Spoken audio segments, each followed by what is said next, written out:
Hello. इस नए explainer में बहुत बहुत स्वागत है। आज हम भौतिकी के सबसे मौलिक और सच कहें तो सबसे जादुई विषयों में से एक को डिकोड करने वाले हैं, और वो है तरंग यांत्रिकी। मतलब ये एक ऐसा टॉपिक है जो हमारे कम्युनिकेशंस, ध्वनि और यहाँ तक कि पूरे ब्रह्मांड के काम करने के तरीके को चलाता है। ये समझना बेहद रोमांचक है कि ऊर्जा किस तरह बिना किसी पदार्थ को बहाए ही आगे बढ़ जाती है। तो चलिए बिना किसी देरी के शुरू करते हैं। तो आज हम किन टॉपिक्स को कवर करने वाले हैं?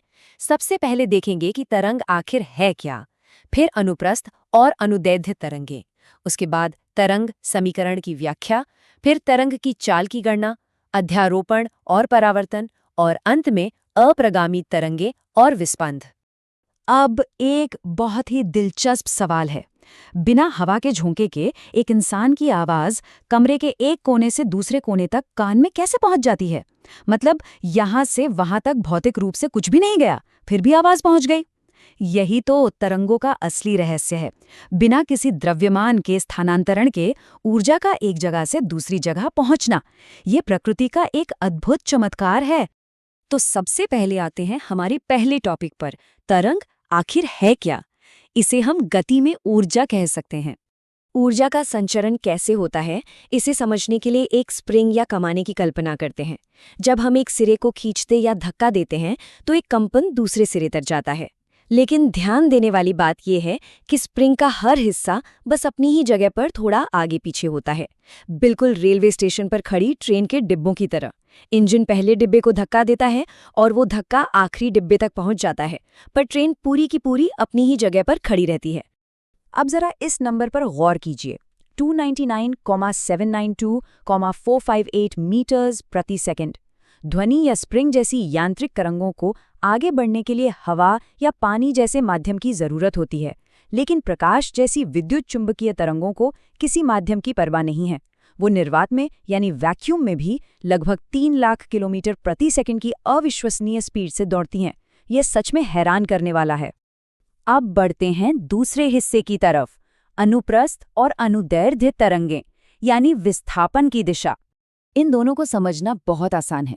अनुप्रस्थ यानी ट्रांसवर्स तरंगों में क्या होता है कि माध्यम के कण तरंग के चलने की दिशा के लंबवत यानी ऊपर नीचे गति करते हैं, जैसे गिटार की तनी हुई डोरी। दूसरी तरफ अनुदैर्ध्य यानी लॉन्गिट्यूडनल तरंगों में कण बिल्कुल तरंग की दिशा के समानांतर आगे पीछे चलते हैं। हमारी आवाज हवा में इसी तरह संपीड़न और विरलन के रूप में आगे बढ़ती है। तीसरा टॉपिक है तरंग समीकरण की व्याख्या। चलिए इसके पीछे के गणित को थोड़ा डिकोड करते हैं। ये फॉर्मूला देखकर बिल्कुल घबराना नहीं है। किसी भी प्रगामी तरंग यानी प्रोग्रेसिव वेव को हम इस समीकरण से दिखा सकते हैं। यहाँ y विस्थापन है, a आयाम या एम्पलीट्यूड है, मतलब लहर कितनी ऊंची जा रही है, k कोणीय तरंग संख्या है जो तरंगदैर्ध्य या लैम्डा से जुड़ी है, ओमेगा बताता है कि तरंग कितनी तेजी से दोलन कर रही है, और अंत में फाई हमारी शुरुआती स्थिति तय करता है। सबको मिला दे तो ये एक परफेक्ट साइन कर्व बन जाता है। अब आते हैं चौथे सेक्शन पर, तरंग की चाल की गणना। आखिर ये चलती कितनी तेज है? तरंग की चाल या स्पीड v निकालने का फॉर्मूला एकदम सीधा है। बस उसकी तरंगदैर्ध्य लैम्डा को आवृत्ति न्यू से गुणा कर दीजिए। पर यहाँ भौतिकी का एक बड़ा दिलचस्प नियम काम करता है। किसी भी यांत्रिक तरंग की चाल पूरी तरह से उस माध्यम के गुणों पर निर्भर करती है जिससे वो गुजर रही है। उदाहरण के लिए, तनी हुई डोरी में तरंग की चाल सिर्फ और सिर्फ डोरी के तनाव और उसके द्रव्यमान घनत्व से तय होगी। आगे बढ़ते हैं हमारे पांचवें टॉपिक पर, अध्यारोपण और परावर्तन, मतलब तरंगों का टकराना और वापस लौटना। अब सोचिए कि एक तरंग किसी कठोर दीवार या दृढ़ सीमा से टकराती है। जब वो वापस लौटती है तो गणितीय भाषा में उसमें पाई या पाई का फेस चेंज आ जाता है। आसान शब्दों में कहें तो तरंग पूरी तरह से पलट जाती है। लेकिन अगर सीमा खुली या मुक्त है तो कोई बदलाव नहीं होता। तरंग जिस रूप में गई थी वैसी ही वापस आ जाती है। ये फर्क भौतिकी के नजरिए से बहुत मायने रखता है। और अब हमारा छठा और आखिरी मुख्य सेक्शन, अप्रगामी तरंगे और विस्पंद। यहाँ तरंगों की अंतःक्रियाएं थोड़ी जटिल हो जाती हैं। होता क्या है कि जब एक जैसी दो तरंगे विपरीत दिशाओं से आकर आपस में मिलती हैं तो अप्रगामी तरंगे या स्टैंडिंग वेव्स बनती हैं। ऐसा लगता है मानो तरंग अपनी ही जगह पर खड़ी होकर कांप रही है।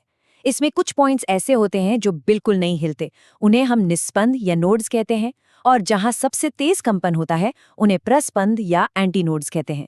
किसी भी वाद्य यंत्र जैसे गिटार या बांसुरी से निकलने वाला जादुई संगीत इन्हीं खड़ी तरंगों का कमाल है। इसी से जुड़ा एक और शानदार श्रवण अनुभव है जिसे विस्पंद या बीट्स कहते हैं। कभी ध्यान दिया है, जब लगभग एक जैसी बस थोड़ी सी अलग फ्रीक्वेंसी वाली दो आवाजें एक साथ बजती हैं तो आवाज बारी बारी से तेज और धीमी होती लगती है, एक तरह की धड़कन सी सुनाई देती है। और बीट फ्रीक्वेंसी का फॉर्मूला, ये बहुत ही आसान और परीक्षा के लिए सुपर इम्पोर्टेंट है। बस उन दोनों मूल आवृत्तियों का सीधा अंतर निकाल लीजिए। मतलब अगर एक आवाज 11 हर्ट्ज की है और दूसरी 9 हर्ट्ज की, तो 11-9 हमें हर सेकंड 2 विस्पंद या बीट्स सुनाई देंगे। है ना कितना सिंपल? तो अब तक हमने जो भी समझा, आइए उसका एक तेज सारांश देख लेते हैं। हमारे मुख्य बिंदु, ये पूरे टॉपिक के वे सबसे अहम निष्कर्ष हैं जिन्हें कभी भूलना नहीं चाहिए। ऊर्जा का प्रवाह बिना द्रव्यमान के विस्थापन के होता है। गति की दिशा के आधार पर तरंगे अनुप्रस्थ या अनुदैर्ध्य होती हैं।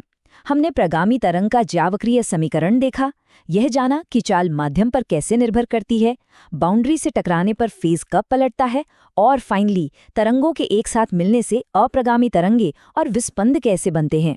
ये सब तरंग यांत्रिकी के बहुत ही मजबूत आधार स्तंभ हैं।